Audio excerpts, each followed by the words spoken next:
guys, welcome back to my channel. So right now I am watching season 5 episode 18, right? Are we on 18 already?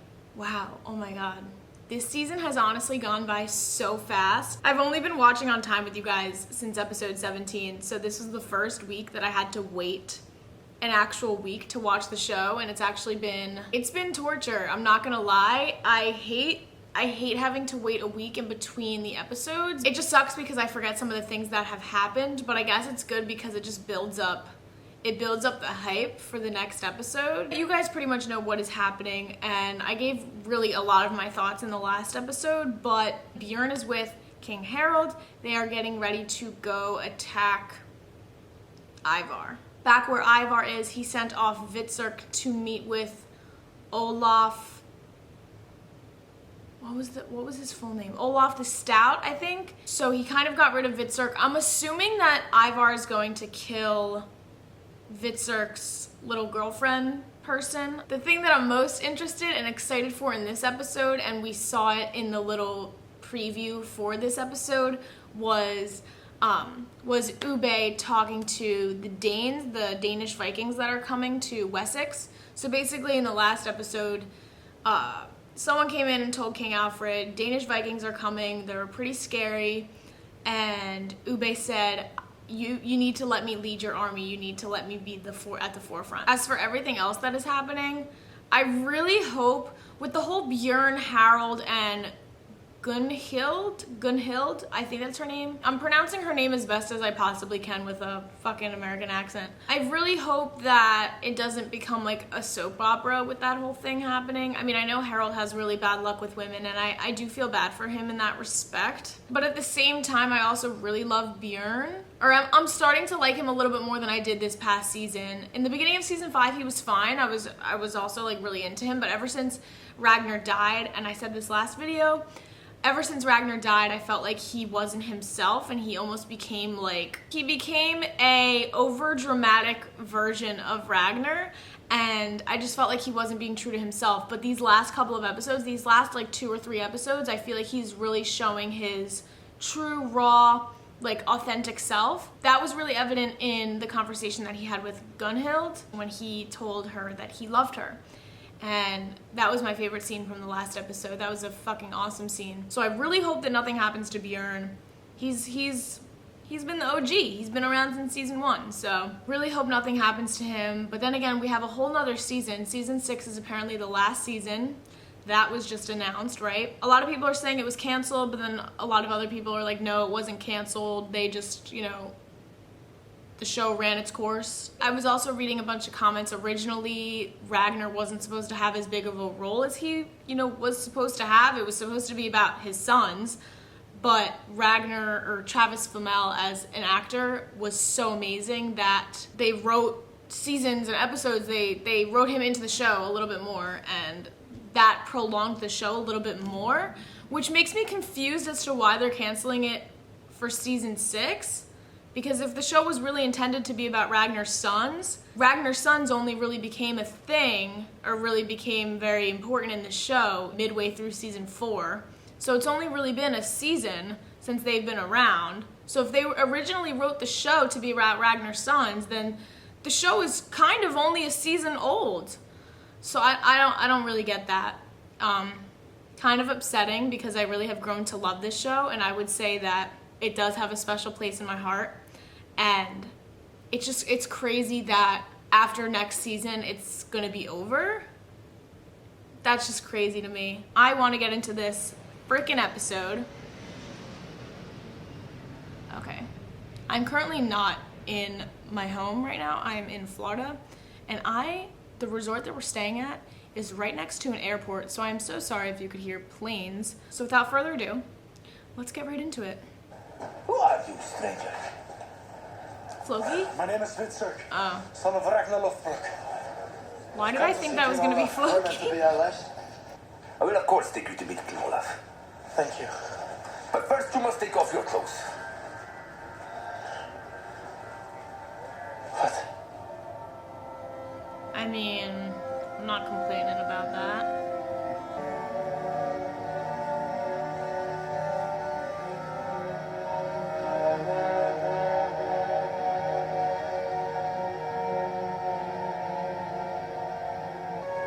Damn. That's gotta suck. I thought you wanted to be Queen of Norway. Yes. But I never said who I wanted to be king. Yikes. She is tall too. I wanted her. She knew that, but you prevailed. It's a virtue of being the son of Ragnar Lothbrok. I really don't know why. Of course you know why. You're not stupid. You didn't understand why people followed Ragnar, not you. Isn't that true? But you will never be Ragnar. And you will never be king of Norway. And you want to know why? It has nothing to do with power or titles or your army. It is in the gift of the gods. My envy. Envy, I understand.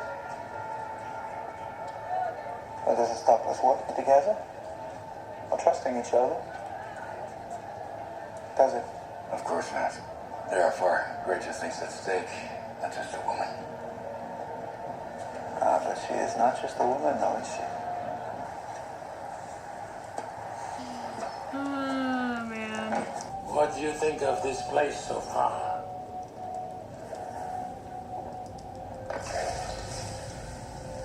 I think all this is an illusion. And you are what they call the Buddha. Okay.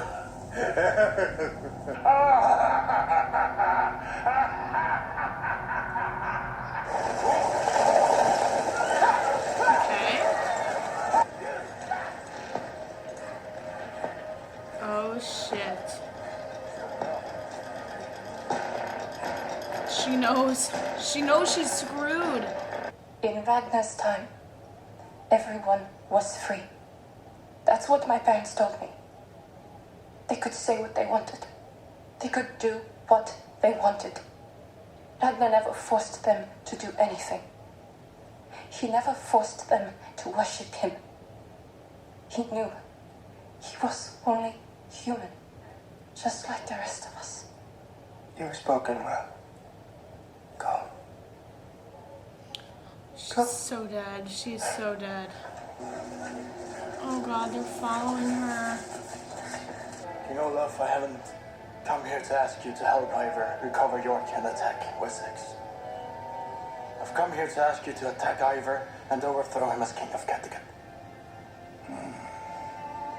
I understand.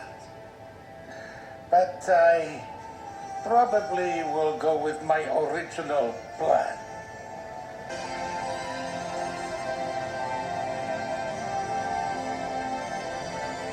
Vitzer totally just fucked himself. Oh, this is so fucked up. You are the same as the rest of us after all. You were just pretending. Do it! Do it! No, Shetty. I won't. The man I once was would have dug this blade just deep enough into your skull to make you unconscious. And when you woke up, I would let you witness me burn your wife alive. And then I would force your one remaining son to cut off your balls and have you eat them. And as you slowly bled out, the last thing you would see would be me raping your son, not knowing if I would show him the mercy of killing him or not. I won't do any of that. For even though you and Avin and everyone else in this cursed settlement have showed me that I can't change other human beings, I have changed myself. I intend to stay this way. Do with this place as you like. I'm done with the humans.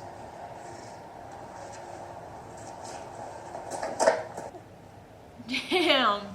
Crazy woman. I have been looking after her. Lagatha. Please. Lagatha, is that you? What the fuck is wrong with her?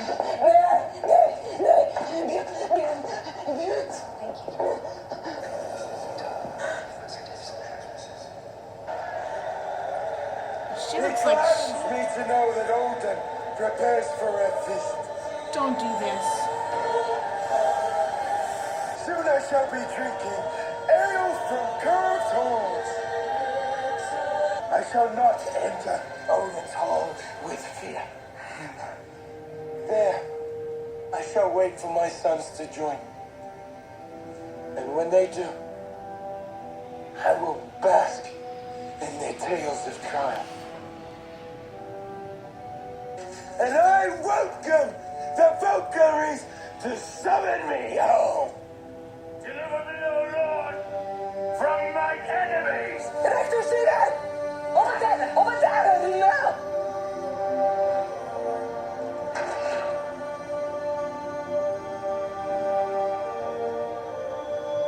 Last night, I dreamt you feeding me blood pudding.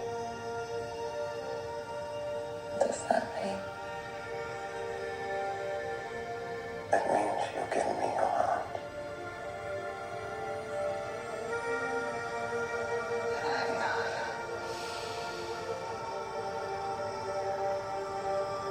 Where am I? It's the Royal Villa at Wessex. Egbert. Yes. Egbert. Damn, remember when they were a thing? I'm sad. Why did they do that? I wish they never left the farm. I'm laughing, but I'm actually really sad. I wish he was still alive.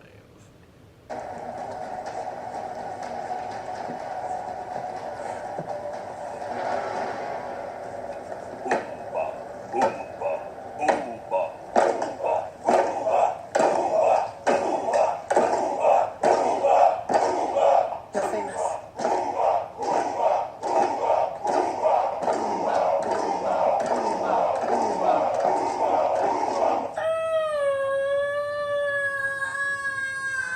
It's a great transition. Oh my god. Is he normal? What is it? Oh no. My divine Baldur. I've waited for this. Did I not tell you, and did you not believe me when I said that deformity is the true sign of the god's favor? Oh god, I knew it!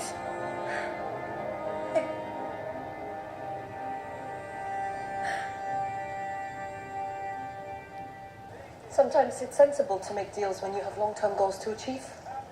Perhaps women understand that more than men.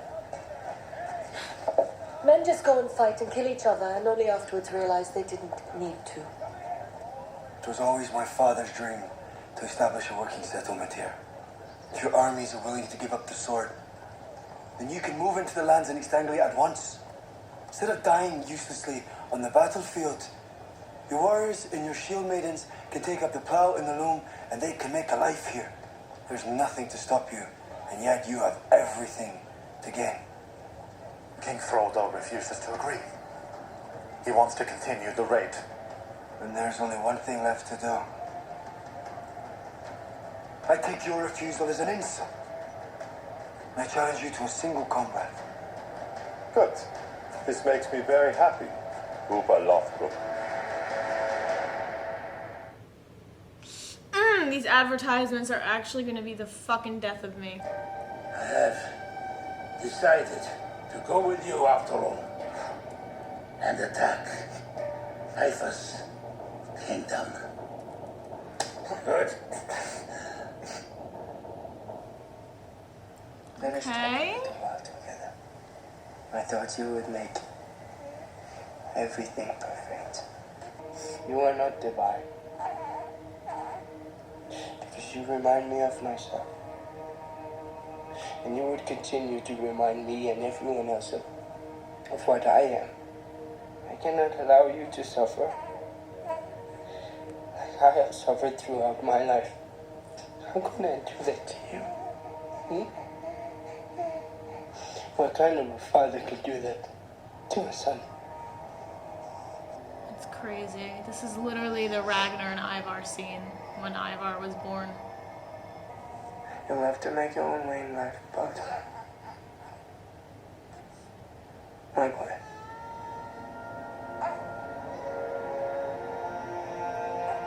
Helgrimerna.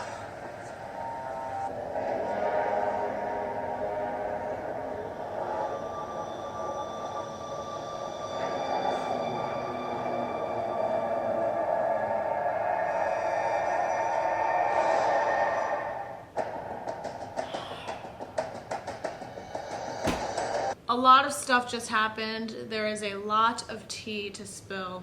Watching the promo for this episode in the last episode, we kind of knew that Ivar's baby Balder was going to be deformed in some way. Now, we didn't actually get to see the deformity, but maybe it's the same as Ivar's, maybe his legs are deformed. I'm not sure what his actual deformity was, but I knew that Freydis was going to twist it, find some way to twist it, where she was going to be like, he's divine, this is a sign of the gods. But Ivar didn't fall for her little gimmicks this time. He was like, no, this child is deformed, he's not divine, it's not a sign of the gods, it's just a sign of him being fucked up. I don't really know how he came out being deformed. I don't know if like that's a sign of Freydis having some type of powers and being able to not predict the future, but kind of like Auslog, where she was like, Ragnar, if you force yourself on me in the next 3 days, this baby's gonna come out being a monster, and he did, and she prophesized that Ivar would come out being a monster.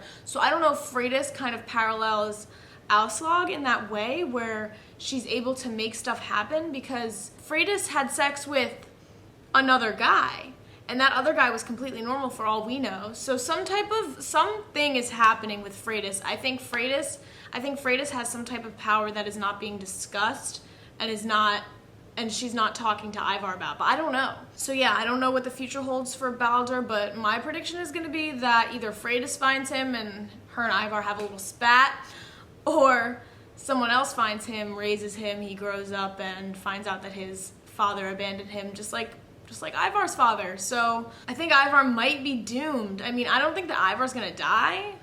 I also don't know like the historical way that Ivar died, and I don't want to know. I don't want to look it up. I don't know who's gonna end up coming out victorious, because we have Björn and Harold working against Ivar. Now we have Vitzurk and Olaf. So Ivar's gonna have to have some serious defense if he wants to survive the next season. What else is happening? Judith has breast cancer. They heavily insinuated that. She's got a lump in her breast. So that's not chill. Judith is obviously, I mean, I said that I wanted Judith to die, but not like that, man. That's fucked up. Her death is gonna be long, painful, stretched out. Judith is a very highly controversial topic. You either like her or you hate her. There's really no in between with Judith. I would say ever since she killed Quenthrith, I was like, fuck this bitch. Lagatha's with them, so I don't know where Lagatha's whole storyline is going to go now, but can we talk about that scene this episode? Because that might be one of my favorite scenes in the entire show. As soon as that music started playing, I knew what they were about to do, but I still wasn't emotionally prepared for that to happen. I guess that was just a way of visualizing the fact that Lagatha blames herself for Ragnar's death, and it was her finally like seeing that and maybe just coming to terms with it. Her blaming herself for Ragnar's death, or at least that's what I got from that whole scene.